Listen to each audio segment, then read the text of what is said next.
कई बार जीवन में हम बाहरी बंधनों और सांसारिक मोहमाया में कुछ इस तरह उलझ जाते हैं कि असली आज़ादी की ओर बढ़ने का रास्ता ही हमसे छूट जाता है। सत्संग, प्रवचन और धार्मिक ज्ञान हमें सही रास्ता दिखाने का प्रयास तो करते हैं, लेकिन कई बार हम केवल ज़मीनी तौर पर इन बातों को सुनकर लौट आते हैं, असल में उसे अपने जीवन में नहीं उतारते। लेकिन इस तरह से हम असली आज़ादी को कैसे पाएंगे?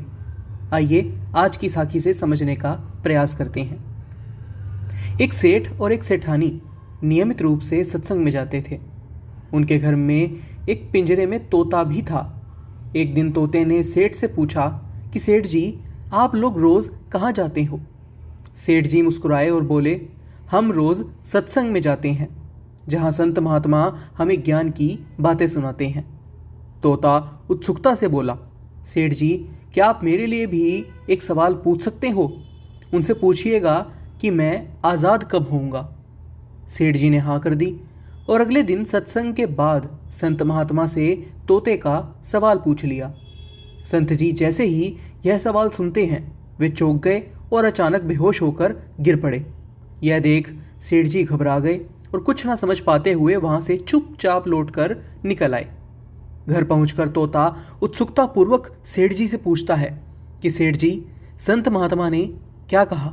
मैं आखिर कब आज़ाद होऊंगा? सेठ जी थोड़ा अचरज में बोले, तेरी आज़ादी का सवाल पूछते ही संत महात्मा बेहोश हो गए थे। लगता है कि तेरी किस्मत ही खराब है। तोते ने यह सुनकर एक ठंडी सांस ली और धीरे से बोला, कोई बात नहीं सेठ जी, मैं सब समझ गया हूँ। अगले दिन जब सेठ जी सत्संग के लिए जाने लगे तो देखा कि तोता पिंजरे के अंदर अचानक बेहोश होकर गिर पड़ा। सेठ जी को लगा कि तोता मर गया है। उन्होंने पिंजरा खोला और जैसे ही तोते को बाहर निकाला, तोता एकदम से मौका देखकर उड़ गया और आसमान में कहीं दूर चला गया। इस घटना के बाद सब कुछ छोड़कर सेठ जी सत्संग में पहुंचे और संत महात्मा को पूरी घटना बताई। महाराज, आज सुबह सुबह मेरा तोता बेहोश हो गया। मैंने सोचा कि वह मर गया है, इसलिए जैसे ही उसे पिंजरे से निकाला वह तो उड़ गया। संत मुस्कुराए और बोले कि सेठ देखो, तुम्हारा तोता बिना सत्संग में आए ही मेरा एक इशारा समझ के आज़ाद हो गया। उसने मेरे इशारे को समझ लिया। जबकि तुम इतने समय से सत्संग सुनते आ रहे हो, फिर भी संसार के बंधनों में फंसे हुए हो।